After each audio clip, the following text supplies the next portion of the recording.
beribadah. Kita mengucap syukur buat kebaikan.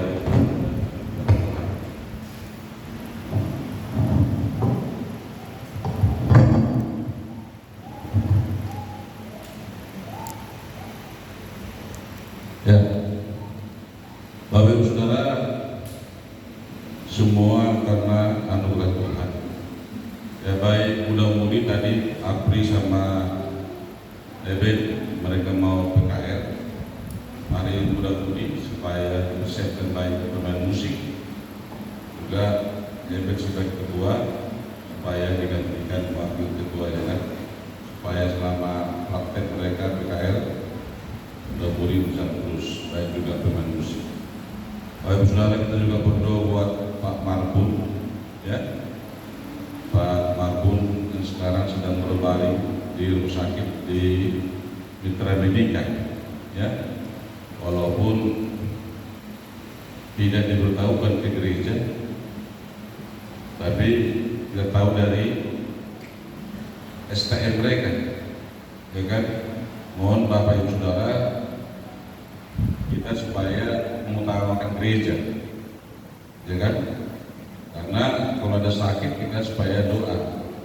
Mana tahu nanti semua manusia pasti pada Tuhan, kan? Ya. Mana yang lebih utama, STM atau gereja? Mana yang lebih utama, STM atau gereja?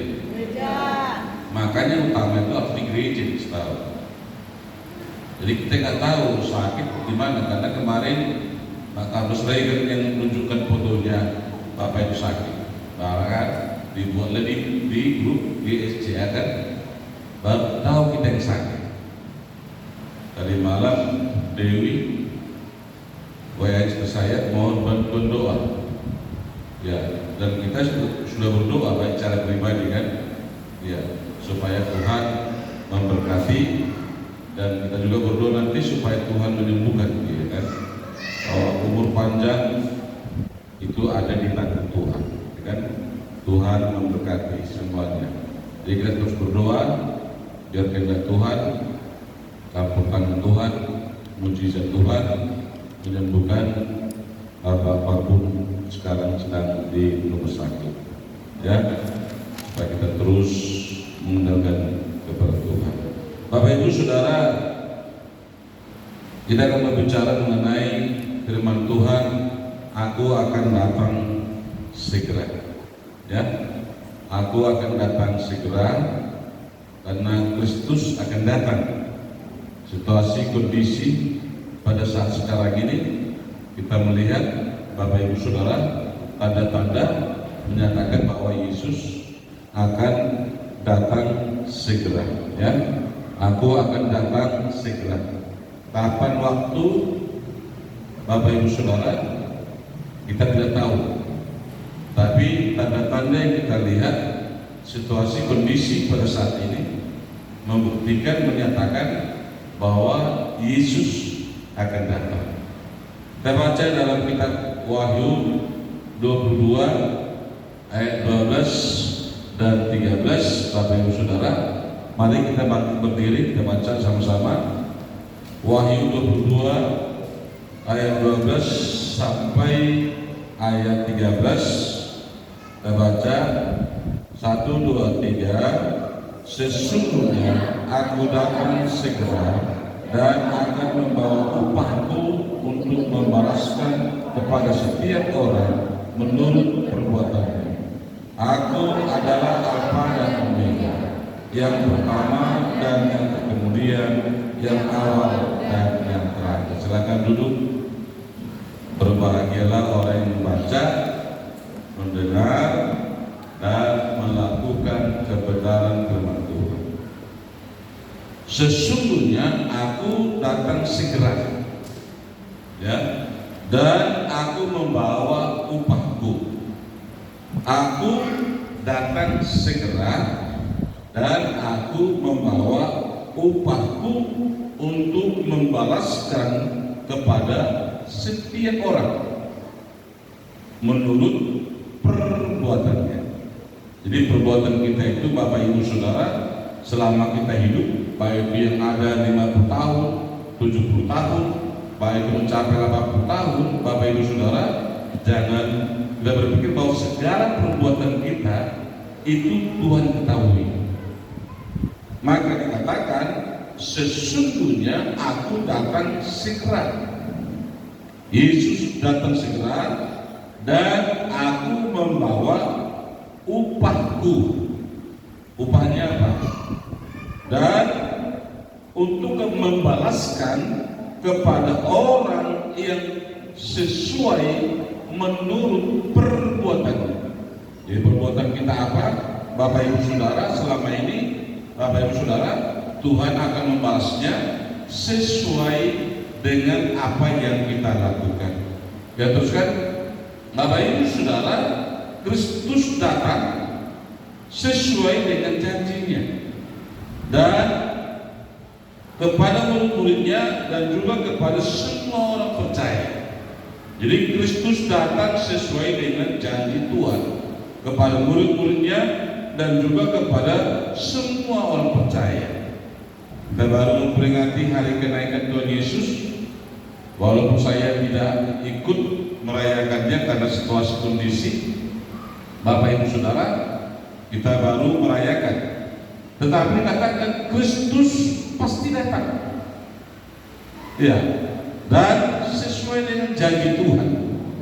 Pada waktu dia naik ke surga yang kita rayakan kemarin, dia sediakan tempat bagi kita di surga, bagi saudara dan saya disediakan tempat di surga bagi kita semuanya, dan nanti sesudah ada tempat kita, Bapak Ibu Saudara. Jadi tempat kita itu, Bapak Ibu Saudara, ada di surga. Ya, jadi kita jangan berkecil hati kalau di dunia ini tidak ada tempat kita. Tapi Bapak Ibu Saudara, dikatakan aku naik ke surga dan aku menyediakan tempat bagimu sesuai dengan perbuatan kita. Jadi nggak sama perbuatan saya dengan perbuatan istri saya, nggak sama upahnya. Ya, dan dalam Kisah Rasul pasal 1 ayat 11 dikatakan firman Tuhan, dan berkata kepada mereka, hai orang-orang Galilea, mengapakah kamu berdiri melihat ke langit? Yesus ini yang berangkat ke surga meninggalkan kamu. Lihat itu, aku akan datang kembali dengan cara yang sama seperti kamu melihat dia naik ke surga. Jadi Yesus datang kembali seperti dia naik ke surga, dan dia akan datang kembali dan dikatakan melihat ke surga. Jadi dia sudah selama 40 tahun, 33 tahun di pelayanan di dunia ini. Dia meninggalkan dunia ini dan dia naik ke surga, dan di surga dia menyediakan tempat bagi orang yang percaya sesuai dengan perbuatannya. Jangan lupa saudara, perbuatan kita itu Tuhan ketahui semuanya. Ya, apa yang kita lakukan kepada Tuhan, Tuhan lakukan semuanya, dan akan datang kembali dengan cara yang sama seperti yang kamu melihat dia naik ke surga. Datang kembali, Bapak Saudara. Ya, kita melihat kedatangan Tuhan, tanda-tanda kedatangan Tuhan Yesus, Bapak Ibu Saudara, itu menunjukkan bahwa dia sudah mendatang. Tapi kapan waktunya tidak kita tahu. Kalau ada orang mengatakan wah Yesus datang tanggal sekian, bulan sekian, tahun sekian, itu sesat. Ya, karena dulu ada seperti itu, ya kan? Ada seperti itu dulu, pengajar seperti itu. Orang Batak pula tuh, Marga Hutapea. Ya, dia bilang Yesus datang segera, tanggal sekian, bulan sekian, tahun sekian, Yesus datang. Dan dia mengajarkan semua orang-orang pengikut dia jual semua hartanya, rumahnya, semua mereka jual, dan mereka berkumpul menantikan tanggal, waktu, tahun, ternyata tidak datang Yesus. Jadi Bapak Ibu Saudara, akan datang kembali Yesus ya dengan cara yang sama seperti kamu melihat kenaikan Yesus Kristus. Jadi Bapak Ibu Saudara, Yesus naik menjadikan tempat bagi saudara dan bagi saya. Saya selalu berdoa kepada Tuhan, ya Tuhan, terima kasih tempatku saudara di surga. Ya, bahwa Tuhan menyediakan tempat bagi kita. Ya teruskan, ya kapan Kristus datang? Ya, kapan Kristus datang?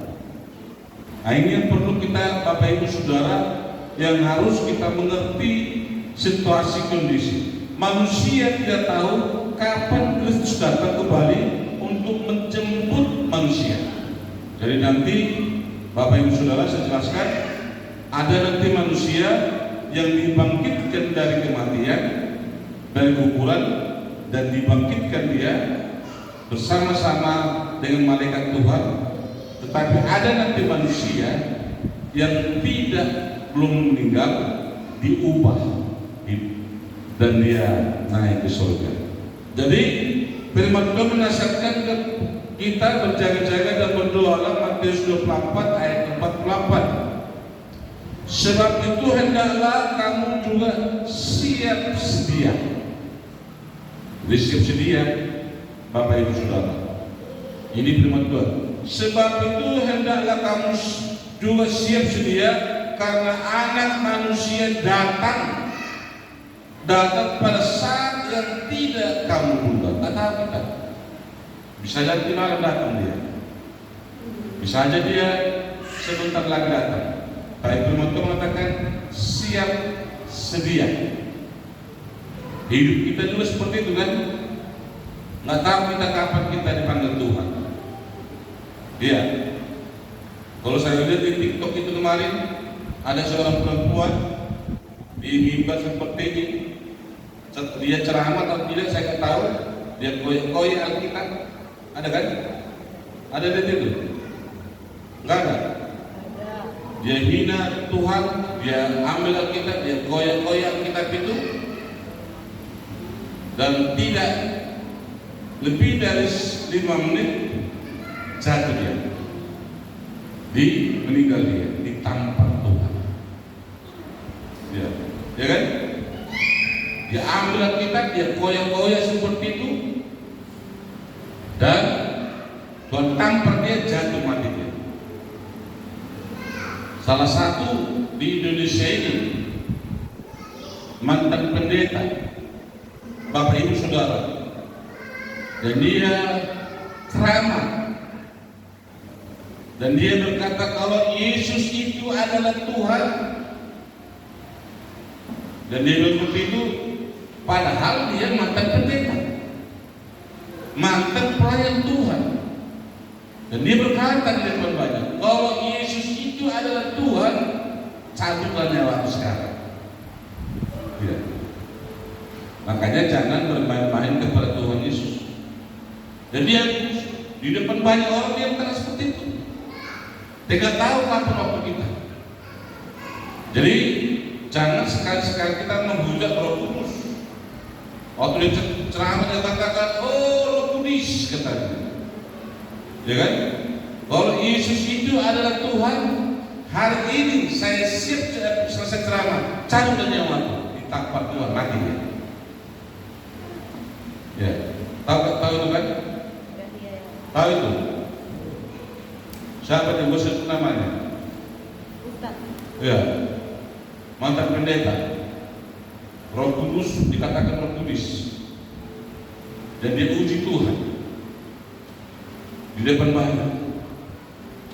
Kalau benar Yesus itu adalah Tuhan, hari ini saya cabut nyawa saya itu, cabut Tuhan, mati. Kematiannya, ya, Bapak Ibu Saudara, banyak di seperti itu. Jadi oleh karena itu firman Tuhan mengajarkan kita berjaga-jaga saja, berdoa. Tak tahu Bapak Ibu Saudara. Saya lihat kemarin juga ada supir pas mau ngisi minyak di bensin, pom bensin, sudah mau giliran dia di medan ini, kok enggak bergerak mobilnya. Datang orang melihat ternyata sudah meninggal dia di mobil itu. Artinya Bapak Ibu Saudara, sama seperti kedatangan Tuhan, seperti itu juga hidup kita. Jadi sebab itu hendaklah kamu juga siap sedia. Siap sedia. Ya. Dan karena anak manusia datang pada saat yang tidak kamu duga. Tahu kita kapan Tuhan. Tapi Tuhan katakan berjaga-jaga, berdoa dan siap sedia. Karena Kristus pasti datang. Waktunya kita tidak tahu, tapi lihat situasi kondisi pada saat sekarang ini. Ya teruskan, ya tujuan kedatangan Kristus. Tujuan kedatangan Kristus yang pertama mengadili semua manusia. Jadi kita ini, semua kita ini diadili. Dan kita ini mendapat upah. Ada mahkota kehidupan, ada mahkota kebenaran, ada mahkota keadilan. Ya, itu diberikan sesuai dengan perbuatan kita. Dan nggak sama. Dalam Wahyu ayat pasal 2:10 dikatakan, barang siapa yang setia sampai mati, ya, dan dikatakan firman Tuhan bahwa Tuhan memberikan kepada dia mahkota kehidupan, setia sampai mati, bagaikan seperti wanita ini. Jadi kedatangan Kristus ke dunia ini yang pertama mengadili manusia. Dalam Pengkhotbah pasal 12 ayat 14, karena Allah akan membawa setiap perbuatan kita ke pengadilan. Jadi apa yang kita lakukan, Bapak Ibu Saudara, kalau kita segala sesuatu yang kita lakukan bertentangan dengan kehendak Tuhan, saudara bisa sembunyi kepada manusia, saudara bisa sembunyi kepada suami, saudara bisa sembunyi kepada istri, tapi Tuhan tahu semuanya. Anak-anak, saudara bisa sembunyi kepada orang tua, tapi penuntut karena Allah akan membawa setiap perbuatan ke pengadilan. Ya, bukan pendeta, bukan gembala, pendeta saja, gembala saja dibawa ke pengadilan semuanya. Dan yang berlaku atas segala sesuatu yang tersembunyi, bagi Tuhan tidak ada yang tersembunyi. Tuhan akan membawa segala perbuatan kita ke pengadilan yang berlaku atas segala sesuatu yang tersembunyi, entah itu baik, entah itu jahat. Maka firman Tuhan mengatakan, jika engkau memberi, ya, biarlah tangan kananmu, tangan kiri tidak harus tahu. Artinya, kalau engkau memberikan, melakukan yang baik, tidak harus diberitakan kepada semua orang. Nak tarik, boleh dapat kita atau boleh bisa tahu saja, karena Tuhan tahu semua. Apa yang kita lakukan selama kita hidup, entah itu baik, entah itu jahat, dan sesuai dengan perbuatan kita, Tuhan tahu semuanya. Sebelum kedatangannya, bahwa setiap manusia akan diperhadapkan ke pengadilan Kristus. Jadi nanti semua manusia diperhadapkan. atas segala sesuatu perbuatan kita yang tersembunyi, entah itu baik, entah itu jahat. Ya, Bapak Ibu Saudara, tidak ada yang tersembunyi kepada Tuhan. Semua tahu. Makanya perlu pengampunan kepada Tuhan. Tidak ada manusia yang lepas dari pengadilan Kristus. Semua manusia akan dihakimi sesuai dengan perbuatan kita. Ya, di hadapan manusia kita bisa berbohong. Di hadapan keluarga kita bisa berbohong. Di hadapan suami kita bisa berbohong. Di hadapan istri kita bisa berbohong. Di hadapan orang tua kita bisa berbohong. Tapi di hadapan Tuhan nggak ada yang bisa berbohong.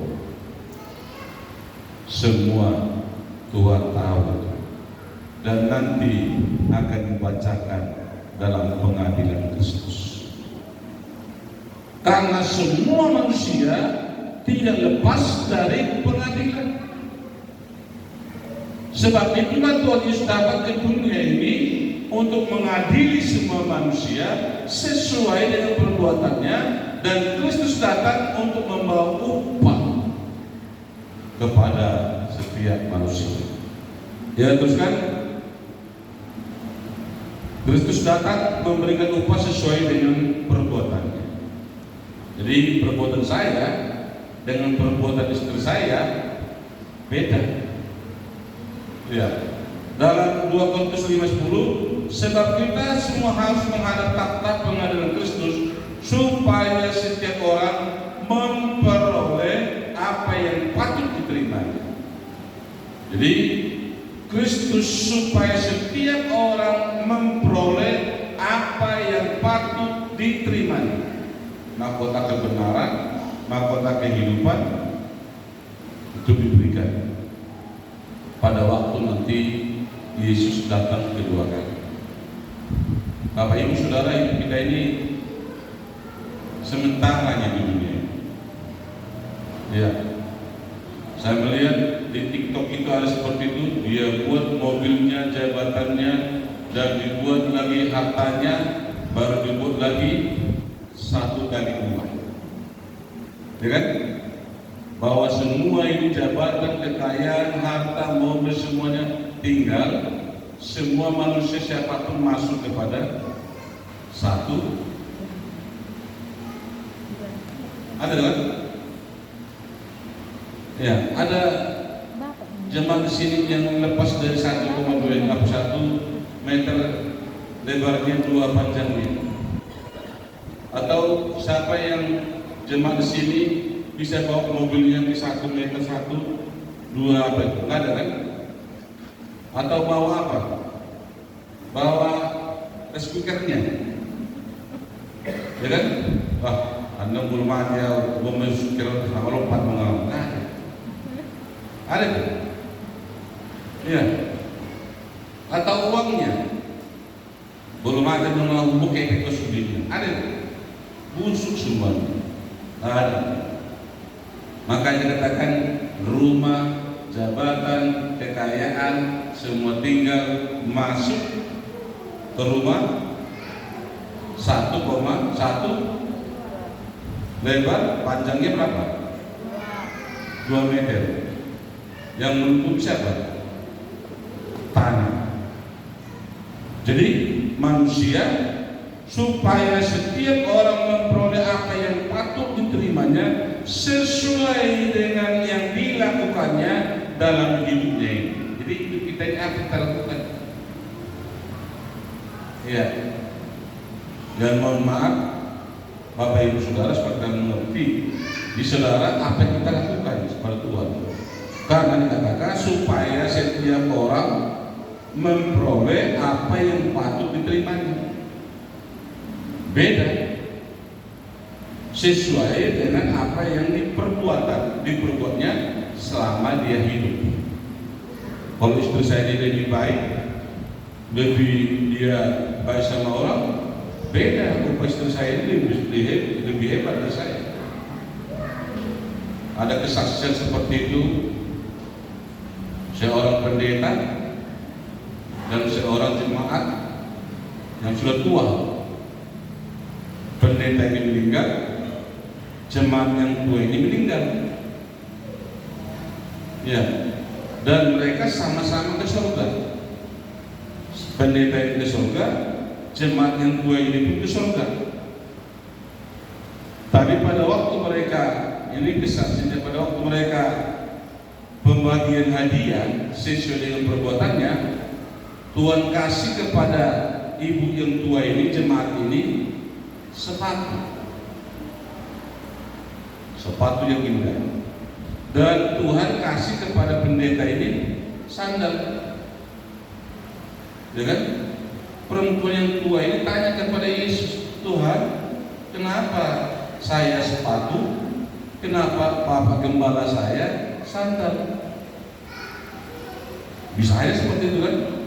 Karena sesuai dengan perbuatannya. Ya, Tuhan katakan kepada perempuan itu, yang tua itu, Pak Pendeta itu memberikan kebenaran samamu, tapi ibu selalu berdoa. Keberhasilan pendeta itu karena doa ibu. Betul nggak? Paham ya seperti itu? Paham ya? Walaupun saya gembala, pendeta, belum tentu pas saya lebih besar di surga dari Opo Kembang ini. Ya kan? Mana tahu Opo Kembang ini nggak kupas bangunan, dia berdoa terus, oh Tuhan, Bapak Gembala saya, bereki Tuhan. Ya kan? Ada gitu. Karena tahu ibu ini pada waktu gereja yang dibangun di Surabaya, gereja yang terbesar di Surabaya, tiap pagi ibu ini sudah datang ke gereja itu, berdoa di gereja. Ya. Suatu saat ketemu pendeta ini, ibu ngapain sini? Berdoa supaya selesai cerita itu. Dia kan nggak memberikan apa-apa, nggak ada uangnya. Tapi ibu ini yang tua ini, dia sadar bahwa dia tidak dapat memberi apa-apa, tapi dia setiap pagi jam 5 pagi dia sudah datang ke gedung gereja itu dan dia berdoa di situ, berlutut. Maka selesailah pembangunan gereja itu, gereja yang terbesar di Surabaya, gereja Baitani. Ya. Pendeta itu nanti meninggal, ibu ini juga meninggal, dan Bapak Ibu Saudara, salah satu jemaatnya mimpi sama ibu ini sama bapak ini, dan dia seperti Bapak Ibu Saudara. Maka dikatakan firman Tuhan supaya setiap orang memperoleh apa yang patut diterimanya. Ya, apa yang patut diterima kita dari siapa? Dari Tuhan. Iya, sesuai dengan perbuatan kita pada waktu kita masa hidup kita. Iya, sesuai dengan itulah juga yang kita peroleh, Bapak Ibu Saudara. Ya, itulah pengadilan terakhir waktu kedatangan Tuhan Yesus. Dan sesuai dengan yang dilakukannya, siapa itu saudara dan saya dalam hidup ini. Jadi Bapak Ibu Saudara, dalam kitab 1 Timotius, apa yang kita lakukan kepada Tuhan itu diperhatikan Tuhan. Ya, jadi tidak ada sia-sia yang kita lakukan kepada Tuhan. Semuanya itu diperhitungkan Tuhan, Bapak Ibu Saudara. Ya, waktu kedatangan Tuhan nggak kita tahu kapan, tapi bersedia, berjaga-jaga dan berdoa, Bapak Ibu Saudara. Kita lihat nanti apa buktinya bahwa kedatangan Tuhan sudah mau datang. Terus kan, ya, upah surga bagi yang setia. Upah surga bagi yang setia. Tidak semua, saya katakan, tidak semua orang Kristen masuk ke surga. Dan dikatakan dalam kitab Matius, banyak yang berseru, Tuhan, Tuhan, Tapi Tuhan mengatakan, "Enyala engkau sebab aku tidak mengenal engkau." Jadi semua orang Kristen itu surga yang setia. Walaupun Bapak Ibu Saudara, dia sebagai orang Kristen sejak dia lahir sampai dia mati, Bapak Ibu Saudara, tetapi Tuhan katakan tidak semua orang yang memanggil Tuhan, Tuhan masuk dalam kerajaan surga. Tetapi barang siapa yang melakukan kebenaranku, dialah yang saya kasih. Jangan kita kira, oh, Kristen itu lebih besar di dunia jumlah Kristen. Maka datanglah ke rumah Tuhan. Banyak yang terpanggil, sedikit yang terpilih. Ya, terpilih. Jalan ke surga sempit, tetapi jalan ke neraka lebar. Mana lebih banyak, ke surga atau ke neraka? Ke surga. Mana lebih banyak, ke surga atau ke neraka? Jalan ke surga sempit karena lebih banyak orang memilih jalan yang lebar. Ya kan? Ngerti nggak? Iya. Banyak. Gak usah lah dulu yang di Selambui kan. Berapa persen lah yang masyarakat Selambui Kristen yang di Selambui di gereja? Di HKBP, di Katolik, di GBI, GPD. Mana lebih banyak? Yang ke gereja atau tidak? Tidak. Yang ke gereja atau tidak? Kalau semua orang Kristen yang Selambui ke gereja, udah penuh Katolik, udah penuh gereja ini, udah penuh GBI, GPD sudah penuh. Nggak muat lagi. Kenapa? Karena mereka tidak peduli Tuhan. Sebab itu dikatakan dalam Matius 25 ayat 33 dan 34, diperhatikan ayat firman Tuhan, dan ia akan menempatkan domba-domba di sebelah kanannya. Jadi kalau sebelah kanan Kristus itu nama siapa? Domba. Domba. Domba itu siapa? Jemaat Tuhan. Ya kan?